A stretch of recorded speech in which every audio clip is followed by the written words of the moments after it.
Hey, what's going on, folks? Happy Friday. It's Larry of Packmasters Dog Training. I want to talk to everyone out there about something that I'm going to try to start here soon. And I'll try to keep this as short as possible if I can. But I think it's really important. I want to get it started as soon as possible. Week or two ago, I was listening to a discussion my wife was having with Sophia, my 12-year-old daughter. A lot of you guys know Sophia, seeing her in videos. She does all my filming. And sorry if I'm shaking, I just got out of the gym. But my wife was talking to Sophia about her future. We do that a lot. We talk about her plan. She's an incredibly intelligent kid. And, big personality. And she basically knew what her plans were. Sophia's plan at this time, at 12 years old, said she's going to Belmont University in Nashville. I think probably because she wants to go to a great school but not leave home that far away. She's going to operate a food truck, and she's going to take over Packmasters Dog Training from Dad. Like, she had it all planned out, and it just cracked me up, and it melted my heart at the same time. Then I started realizing what a big impact the whole dog thing has had on her. She's been a big part of it since the day she's been born, And lately, I've been struggling with a lot of things, just feeling kind of helpless, A few weeks ago, I deleted 34,000 emails. That's a lot of emails. And I get overwhelmed, and I feel terrible that I can't respond to everyone.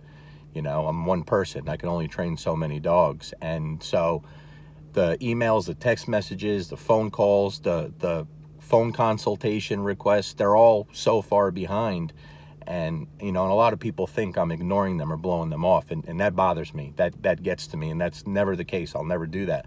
But I physically can't get to everything. And then I read as many emails as I can.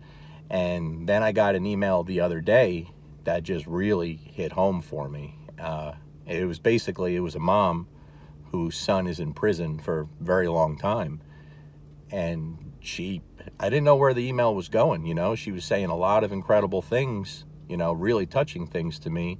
And then she basically said at the end that, her son loved animals, he loved dogs, but it was never even a thought in his head. And what she said was, if he would have found me a couple of years ago, she believes he wouldn't be in prison, and that kind of blew me away. And it bothered me. It really bothered me. And I get some incredible emails. We're less than a month away from the free seminar for all combat veterans. I started that because of an email I got. I got an email from a soldier serving in the Middle East as we speak, and the email blew me away. I mean, it was really, really overwhelming. It left me in tears, and I showed my wife. And I normally don't show my wife this stuff. And when she read it, she said, you got to do something for these guys. And she's the one who came up with the seminar for the veterans. It was her idea. And I said, yeah, you're right. And same thing with this email. And then I started thinking about all kinds of things, as dog trainers, especially if you're someone with the ability to teach, there's a lot we can do. And I get emails every day from rescues and humane societies and people struggling, and it just gets me. And then it kind of went off like a bomb in my head on something I think we can do to really make a big impact.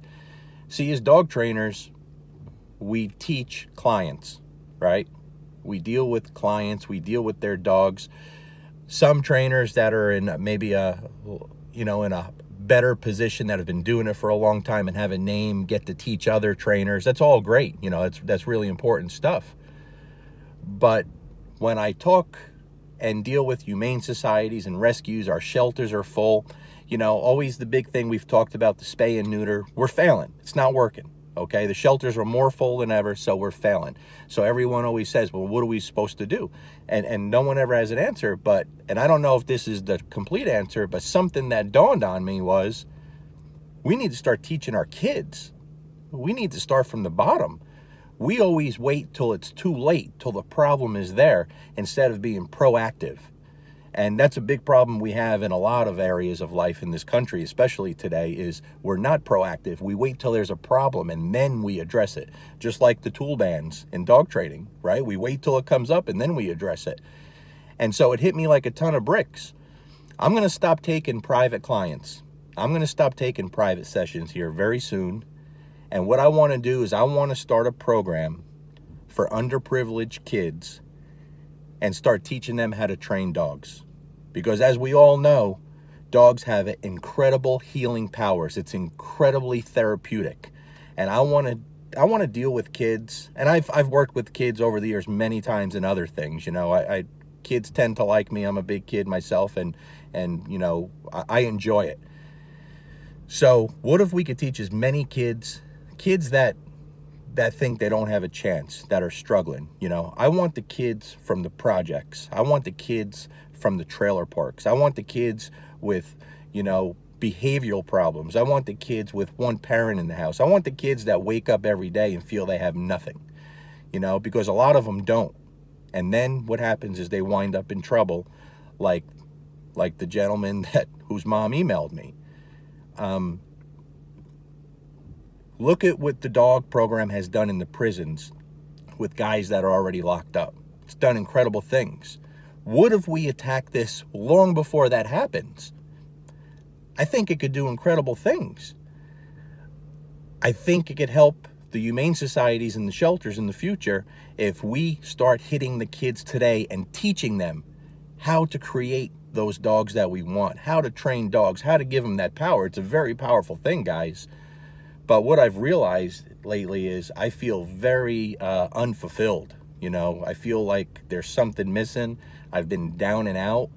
I have more clients than I can get to, so I don't have to do anything to drum up business. I turn business away.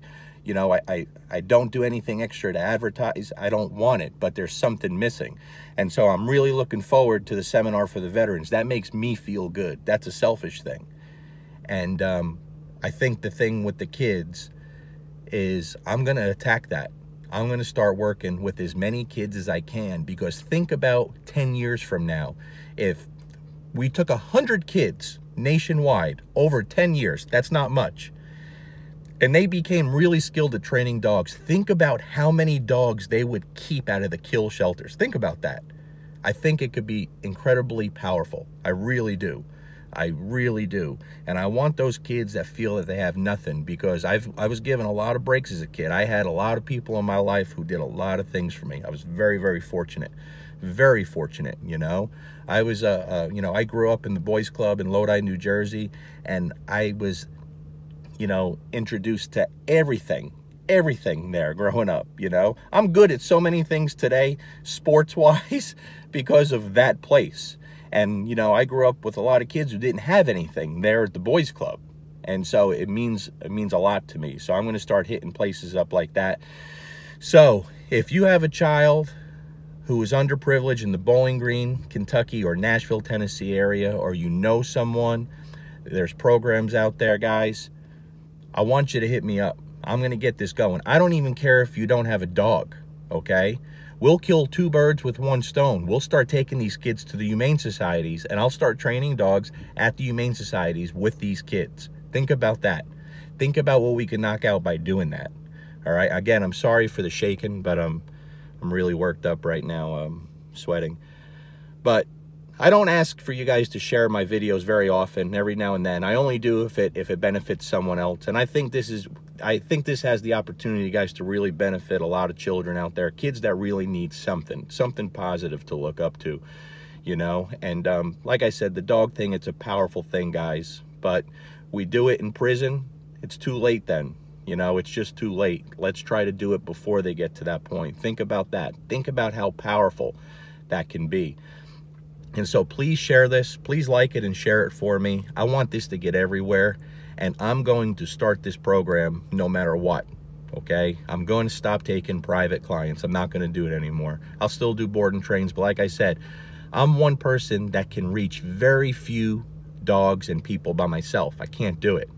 But if I pass that skill along to some young folks, that's a really powerful thing that we can do to really make a big difference, you know? I think we could be a lot more successful